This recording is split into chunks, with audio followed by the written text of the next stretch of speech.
So Fulani braids were trending for a lot of women, but now the men are starting to rock it and it's giving B2K. So I had to come out with a tutorial to show you guys how I created this Fulani braids for men with 2-strand twists in the back.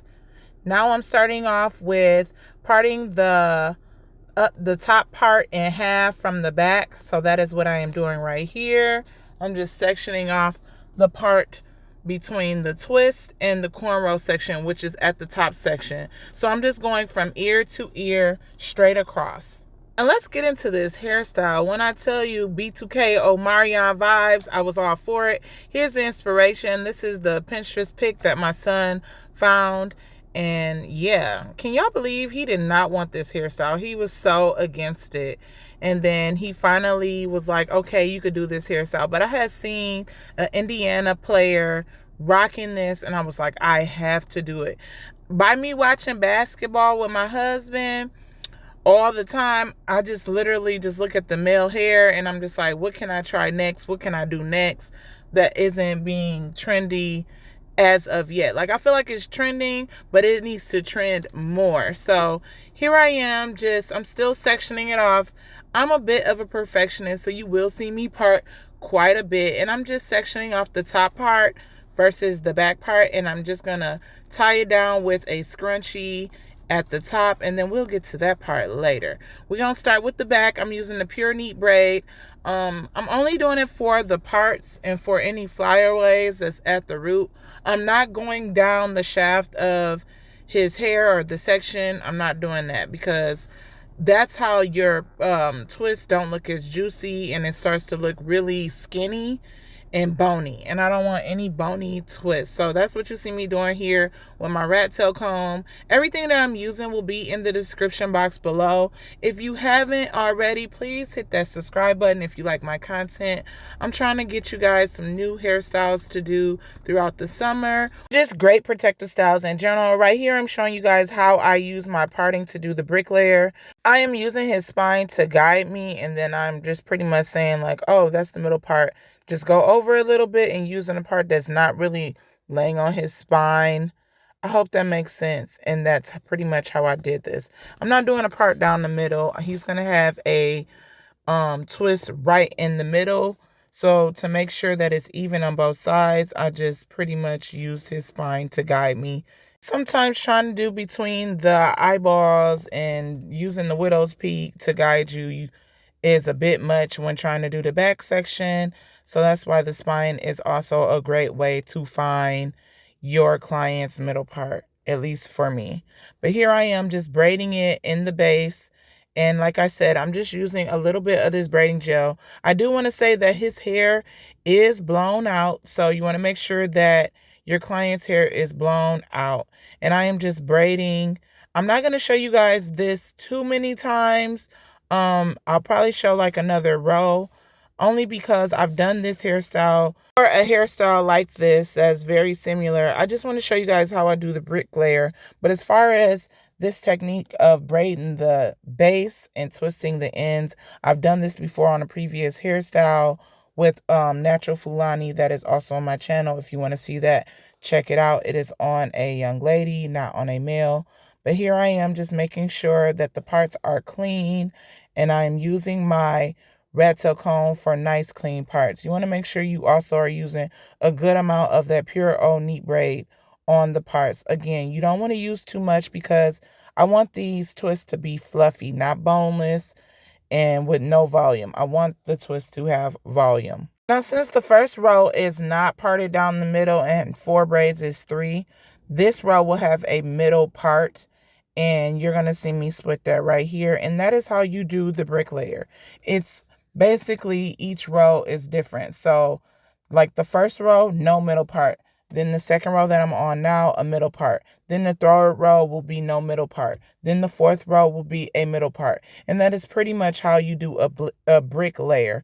You usually use the center of each row to kind of guide you in a way. So this one guided me, and this row will have 4 braid twists on it. And then the next one will probably most likely have 5 or 6, give or take. But that is pretty much how you do the bricklayer if you are still struggling with the bricklayer. You don't necessarily have to part off either. If you want to do it more on a freestyle level, you can literally just part and twist, and do it that way. You also don't have to have twist in the back. You see how I have all of these getting prepared for a twist. You can braid it all the way down. The reason why I decided to do twist is because I wanted him to have more of a voluminous look, not so I don't want to say his braids would have been skinny, but it wouldn't have been a whole lot of volume if these were braids straight through. If you want to see a video of me doing this hairstyle again, but just only braids, let me know in the comments below and I'll show you that video as well. Because my son said I would definitely do this hairstyle again. He really liked it. So I'll come out with another one if you guys want me to, or I'll just do it voluntarily. But either way, it'll be coming where it's just braids and another design at the top, because I really think this is going to be his summer hairstyle. I also want to say that you don't necessarily have to do medium like I'm doing. You can do small, you could do larger braids. It is really up to you. But I am doing what I call a medium for me. And I know that'll give him a lot of twist in the back. And even if I did these in braids, it will still give him a lot. But I just wanted it to be where if he swung his head, these twists would just be going berserk. You know what I'm saying? If he's shaking his head. He plays basketball, so I want him to be able to, when he scores, shake his head, do whatever he got to do when he's excited. So that's why I wanted these to be twists.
Now I'm using the Cream of Nature mousse, argan oil mousse, and I'm just putting it on his hair that I did not braid all the way down. I have not started the top part, so I'm showing you guys how I created these twists in the back. Again, his hair is blow dried, so because I wanted it to be stretch twists. And I did just cut his ends, so his ends are very blunt. So you will see me retwisting some of these twists because it wants to unravel.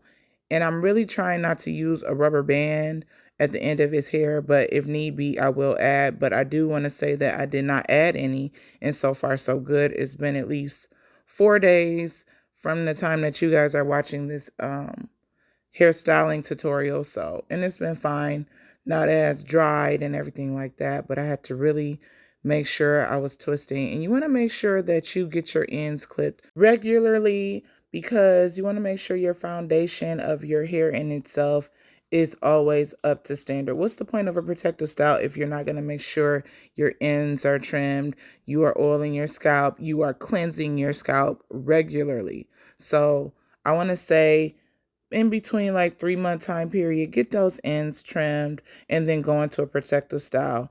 Yes, a lot of braiders do not like blunt ends, but at the same time, we would rather deal with healthy hair than unhealthy hair. At least I do, as who I am as a braider. I'm all about natural hair. If the base ain't doing what it needs to do, or at least on its way to trying to get healthy, then what are we doing? So here I am. You want to make sure that you are detangling with the unbrush. Again, everything that I am using will be in the description box below. So make sure you guys click that, order these products because they are really good products. They are staple products. I don't really use anything else as far as like twists. I like to use a mousse because it is light. It's not going to make these twists all heavy. But over time, I do put on like some type of leave-in conditioner, moisturizer. I use the Curls brand. I will be linking that product also below because you will not see me doing that. And again, if you guys do want to see how I maintain this hairstyle, just let me know in the comments below. If you guys want to see how I trim up ends before protective style, also comment that below. The more you guys tell me or the more questions you ask, the more I can throw out the content that you guys want to see, and I'll know what you guys want to see. But you can see right here, I retwisted this. I also want to say the reason why I like this mousse for this hairstyle is because it not only makes his twist juicy, but it gives him that shine. It gives him oil. It's like an argan oil in the mousse. So that's why I like this mousse. But you're going to see me retwisting it because sometimes you'll see me like putting all of the mousse on his hair and then I'm trying to like give it time to revert while I'm twisting it, but sometimes it take a little bit longer. I don't want it to shrink up too much while I'm twisting, but I want it to at least not be in such of a straighten stretch process. I hope that makes sense. I know you guys are thinking, well, why do you blow dry the hair? Because it still gives it that stretchy look, which where if I would have did it right off his natural hair when shrinkage is real, these twists will probably look really shrunken and things like that. So that's why you see when I put it on before I start twisting, you can see his hair trying to revert back, and that's when I begin to twist.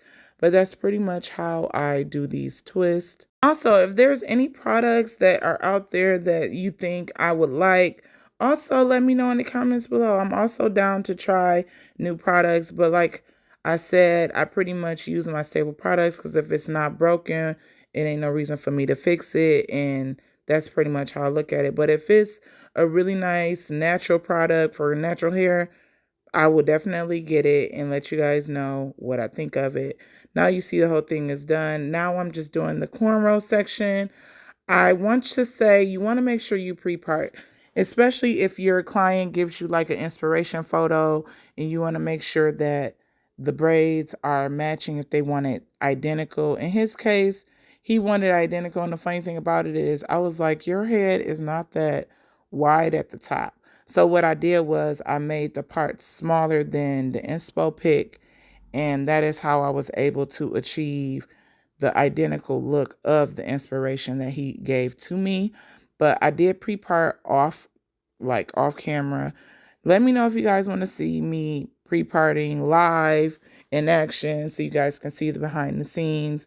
So you can see that it is a process, but it's a process that will make things a lot more easier when it comes to identical hairs, like identical sides. When I say identical sides, meaning one side is this one design and then the other side matches the other part of his head. So identical, you want to always make sure that you pre-part because you want to make sure everything is lining up where it needs to line up and that you have the right amount of hair sectioned off. A lot of times when you just freehand parting and you're trying to create a identical part, some things can be off and you're not going to have it as identical as you want, or you'll just find yourself either redoing it or trying to change something to the detail. Now, I'm not saying that you have to do an identical design at the top by far. You do not have to.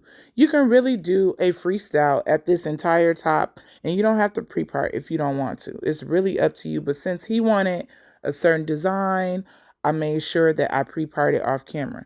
But if I was just freehanding this and just going with whatever I felt, then I wouldn't worry about it. And that's usually when I'm not doing identical size, meaning the person or the client doesn't care if it's identical or not, which I also enjoy. But even in that, sometimes I do pre-part that just because I want to make sure my design is successful. I'm not going to have big braid, small braid. I want to make sure all the braids are the same size. So even with me doing a freestyle, sometimes I pre-part. But if you are a seasoned braider, you don't have to pre-part as much. I do it because it's a time saver, but because I'm seasoned, I'm pretty much an expert master braider, I don't necessarily have to pre-part. But in this case, because I want it to look really nice, really clean, and identical, I am going to do it. And it's a time saver because then I just move.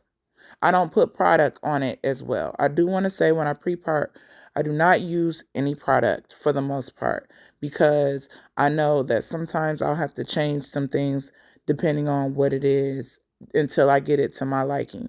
Once I pre-part it, then I apply product and I make sure I massage it in. I also want to say that the braiding gel that I get, Pure O Neat Braid, I got the humongous 64 ounce, I believe, tub. And I just want to say that I don't like it as much as the smaller jars. So if you ever think about getting that bulky one, just don't. I would say don't. I would not recommend. It's not a 10 out of 10.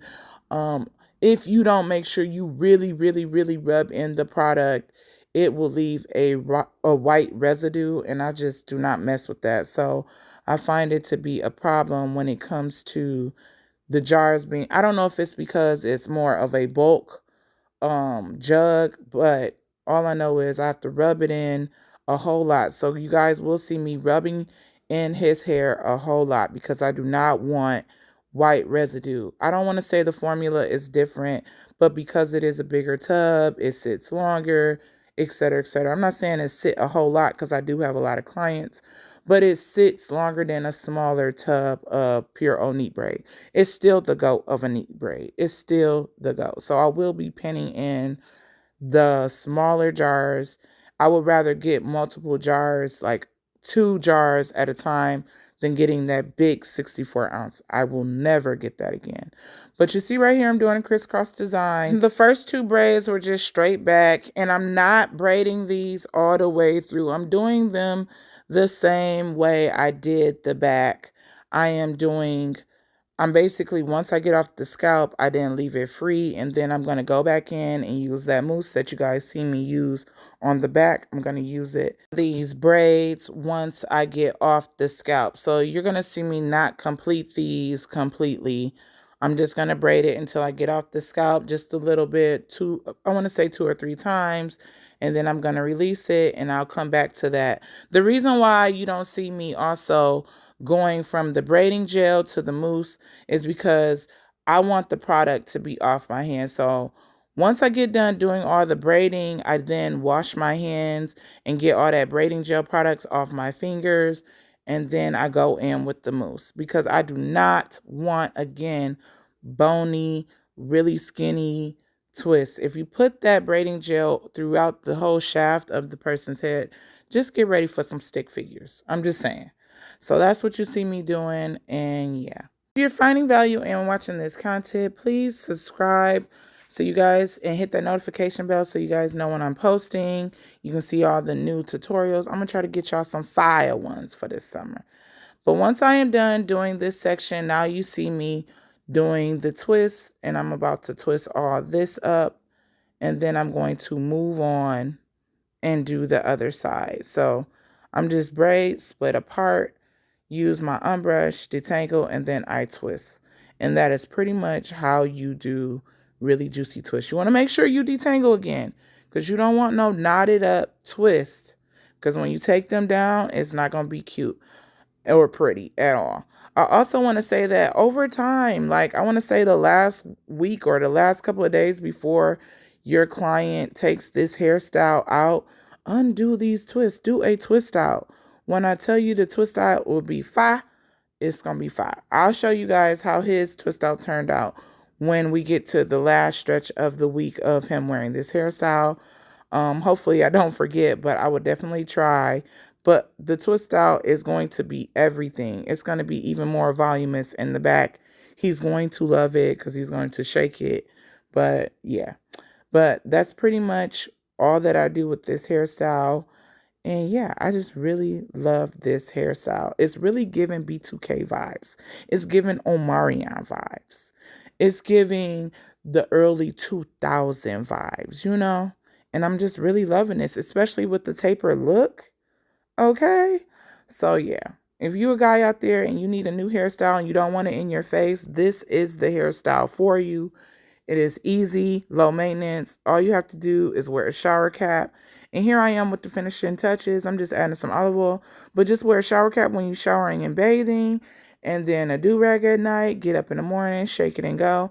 I'm doing this Pump It Up spray on his braids at the top just so it'll last longer. I'm not doing it on a twist. And I love this Scalp Relief Tea Tree Oil. It is the bomb. So make sure you guys get this. Your scalp feels so good. And I put this on throughout his hairstyle. So yeah, it has like rosemary and all that good stuff. But here's the finished product. You see, I ate it up. It's giving with that taper. Okay. So make sure you guys subscribe. And here's some more of some male hairstyles. You guys can click into that in this playlist right here. And I'll see you in the next one. Peace and hair grease. Bye.